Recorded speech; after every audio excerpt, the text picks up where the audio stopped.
নমস্কার, আমি একটা কথা বলার জন্য আজকে এই ভিডিওটা করছি। অনেকে আমাকে বলে যে তুমি সিঁদুর পরো না কেন, শাখা পরো না কেন।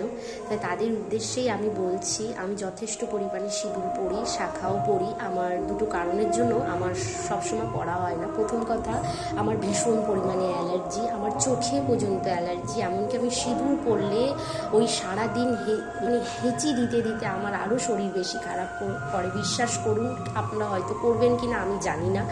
আর সিঁদুরে হচ্ছে এমন হয় যে চুলকে মানে কি বলবো, এখানে মানে আমার চুল ফাঁকা হয়ে যাচ্ছে, ভালো করে তোমরা দেখতে পাবে। আমি কি করে সিঁদুরটা পরবো এবার আপনারাই একটু বলুন। আর শাখা আমি পরি চেষ্টা করি, শাখা সিঁদুর কেন পরবো না, এটা তো পরতেই হবে, আমাদের তো হিন্দু ধর্মে এটাই নিয়ম। তো আমি পড়ার চেষ্টা করি, আমি পড়ি, কিন্তু আমি এত তাড়াতাড়ি মানে তাড়াহুড়ো করে কাজ করি সব সময় যে শাখা আমার বেড়ে যায়, সেই জন্য সবসময় আমার পড়া হয় না। তো আপনাদের সবাইকে আমি বলছি যে আমার ব্যাপারে এই সমালোচনা করাগুলো এবার একটু বাদ দিন না। আমি শাখা পড়ি, সিঁদুর পড়ি, এইসব কেন বলেন আপনারা? এটা আমার একদম পার্সোনাল ব্যাপার, আমি পড়বো কি পড়বো না। প্লিজ এসব বাদ দিন বলা। আমার আমার আপনারা যে বলেন এতে আমার কিছু যায় আসে না, বিশ্বাস করুন। কিন্তু আপনারা মনে করেন যে একটু বলে আর কি শান্তি, কি দরকার এত সমালোচনা করার কোনো দরকার নেই তো।